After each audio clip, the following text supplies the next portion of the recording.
ফিলিস্তিনের যুদ্ধবিধ্বস্ত গাজা উপত্যকার ডি ফ্যাক্টো প্রধানমন্ত্রী ইসাম দালিশকে হত্যার দাবি করেছে দখলদার ইসরায়েল। মঙ্গলবার ভোরে ওই উপত্যকা জুড়ে ব্যাপক বোমা হামলা চালায় ইহুদিবাদী দখলদার।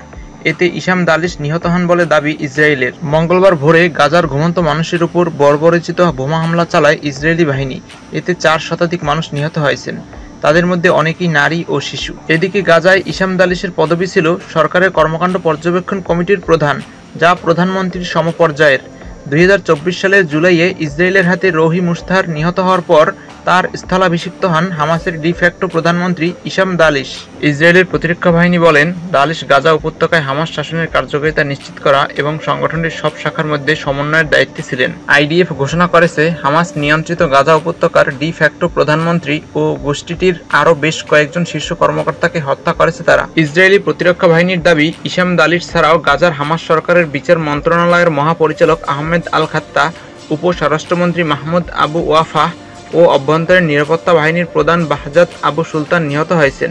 উপ-স্বরাষ্ট্রমন্ত্রী হিসেবে মাহমুদ আবু ওয়াফাহ হামাস সরকারের পুলিশ ও অভ্যন্তরীণ নিরাপত্তার বিষয়টি দেখভাল করতেন। এক বিবৃতিতে আইডিএফ জানিয়েছে, বিস্তৃত অভিযানের অংশ হিসেবে তারা মঙ্গলবার ভোর থেকে গাজা উপত্যকার কয়েক ডজন লক্ষ্যবস্তুতে হামলা চালায়।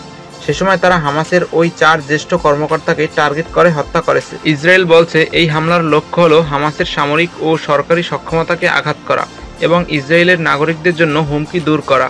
এমনকি দখলদার দেশটি হুমকি দিয়ে আরও বলেছে, যদি তাদের জিম্মিদের হামাস ছেড়ে না দেয় তাহলে গাজায় এ ধরনের হামলা অব্যাহত থাকবে।